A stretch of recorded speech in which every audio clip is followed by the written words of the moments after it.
Yeroo gara biyyaa galtan keessattuu Finfinnee keessatti ijoolleen keenya biyya Arabaa wantoota isin mudatu tokkoo fi wantoota namarra ga'u tokkoon isiniif himuu deema. Viidiyoo kana amma dhumaatti dhaggeeffachuu hin dagatinaa isiniin jedha.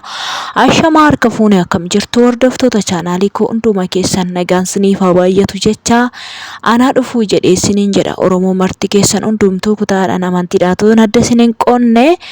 Nagaa keessan jirtuun isiniin jedha. Warroonni mana kootiif haaraa taatan maamila naa ta'uu hin dagatinaa.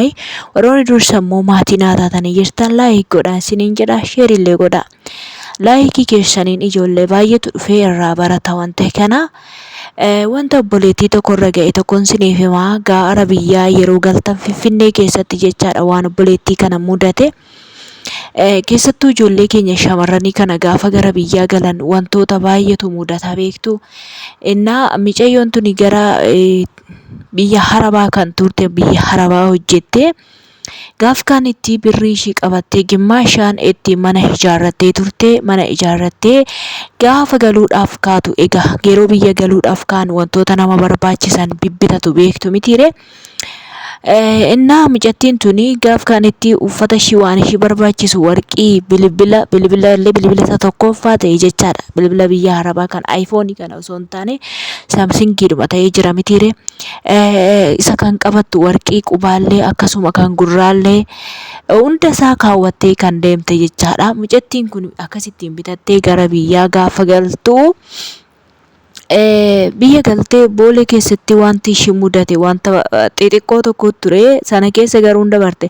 Keessattuu yeroo biyya galtani eenyu warqiiwwan kana wantoota bibbittan kana kaawwattanii boolee keessa hin deemina. Gaafa biyya galtan bakka qaba jechaadha. Xiqqoo ishii saamicha qaba waan ta'eef lafti suni.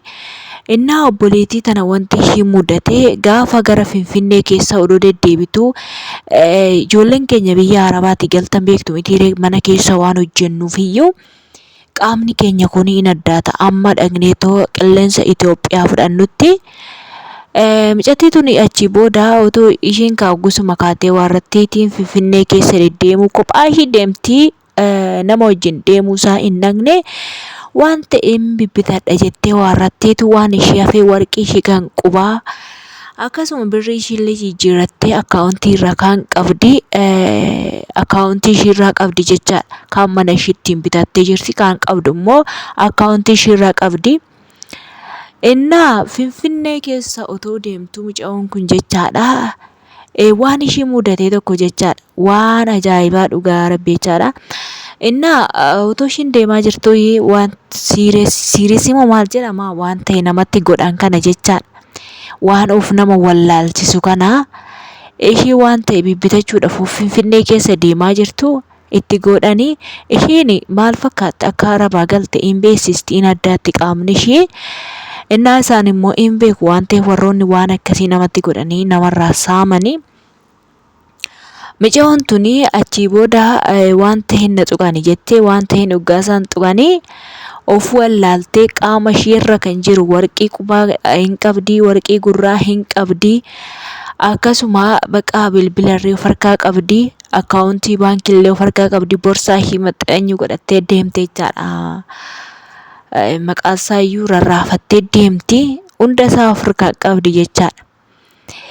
Gaaf kan itti dhugaa isaan tuqan ishiin of wallaaltee keessattuu yeroo Finfinnee keessa deemtan nama wajjin hin deemaa. Akkasuma immoo waan isin hin barbaachifne hunda godhattanii hin deeminaa. Fakkeenyaaf ijoollee baay'ee tokko ho'aa jira. Yeroo Finfinnee keessa deemtan akkasittiin nama wajjin hin deemaa. Kophaa keessan hin deebinaati. Kophaa keessan gaafa deemtan gaafa waan tokko isin irra ga'ee baqaashoo isa hammamtu jechaadha. Mica'oo tana waan ta'een ishii tuqanii warrataniit ishiin koo karaan bakka akkattan ofirraa yaasee itti kenne takka illee hin beeku jette. Warqii gurraa sanas isa qubaas kan mormaas hunda isaayyuu baafattee bilbilallee baaftee itti kennite. Lafa eenyu bakka eenyus dhaqeen jette laala bakka birrii baasan dhattee birrii baaftee fi akkaawuntii ishiirra waan qabdu waan hojjetattee achirraa qabdu baaftee fi warrattee hunda isaa kennitee fi birrii xiqqoo takka ishii yaaduma dhiisaniifis yabi boorsaa keessatti isiniin jedha fi paaspoortii kee bichaa tochi keessatti na hafe jette. Gaaf kaanitti yeroo inni kun irra ga'u bakka hunda isaa baafattee itti kennitee waarrattee ofii ishiiti bakka yeroo isaan biraa irraa fudhatanii biraa deemanii xiqqoo turtee of beektu micoon harka duwwaa ta'uu ishii beekte. Bilbilli harka hin jiru warqee harka ishiirraa baafte warqee harka ishiirraa baafte gaafa akkaawuntii ishiirra baankii dhattee akkaawuntii ishiirra laaltu hin jiru. Birriinis hin jiru. Innaa achi booda maal gootiree micoon tun baay'ee tokko sammuu dhabdee jechaadha boossee maraattee yaada ishiitiin bakka dhiphattee akkuma ta'etti yommuu bilbila obboleessaa hin qabde turte.